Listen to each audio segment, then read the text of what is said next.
Livro A Visão do Tabernáculo, Dong Yulan, capítulo 7. Tema desta semana, o serviço a Deus.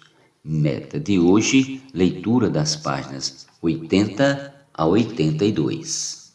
O casal cristão. Efésios 5,31 diz: Deixará o homem a seu pai e a sua mãe, e se unirá à sua mulher, e se tornarão os dois uma só carne. Essa palavra foi dita pelo apóstolo Paulo, mas em Gênesis, Deus já havia declarado isso, quando surgiu o primeiro casal, Adão e Eva. Gênesis 2,24. Cada um deles era apenas uma tábua de um côvado e meio, e juntos tornaram-se uma só carne, uma unidade de 3 côvados. Ao se unirem, estavam mais aptos para a função dada por Deus de cultivar e guardar o jardim.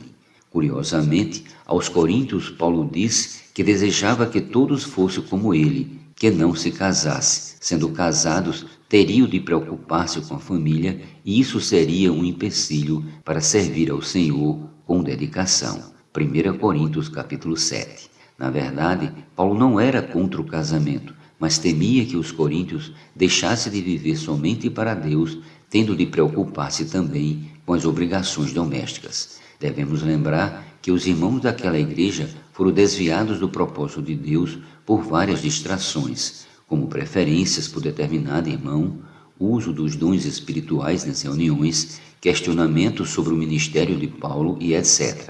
Portanto, o casamento poderia ser mais um item usado por Satanás para afastá-lo da pureza e sigileza devidas a Cristo. 2 Coríntios 11:3. A preocupação de Paulo era legítima e devemos considerá-la com atenção. O casamento foi estabelecido pelo próprio Deus. Portanto, devemos casar-nos. Contudo, para que nosso casamento não desvie nosso coração de Deus, ele mesmo deve ser o centro de nossa vida conjugal. Devemos casar, não apenas por causa de nossa necessidade pessoal, mas principalmente para atender à necessidade de Deus em sua obra. Ao escolher nosso futuro, que critérios usamos? Beleza? Cultura? Posição social? Saúde?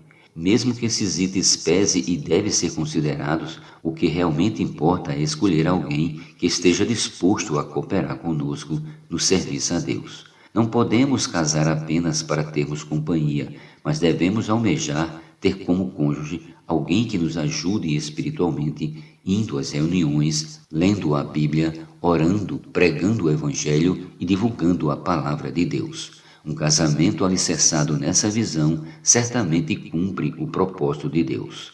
Ao servirmos ao Senhor, devemos fazê-lo em unidade. Isso é um princípio divino para toda a igreja e deve ser especialmente praticado pelos casais cristãos.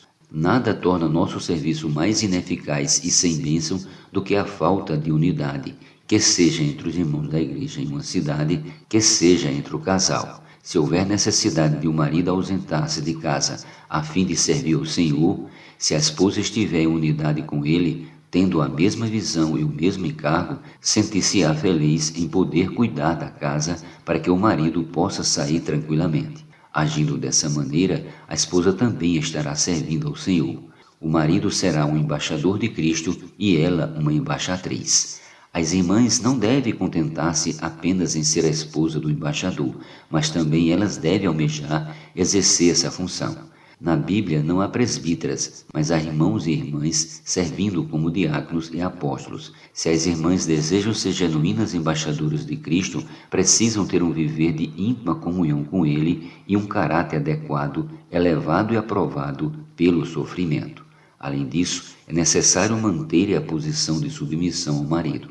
Mesmo que uma mulher seja mais madura espiritualmente que o marido, ainda assim ela é apenas auxiliadora dele. A esposa nunca deve encabeçar nada, antes deve em tudo cooperar com o marido, a fim de que ele também exerça desimpedidamente sua função de embaixador.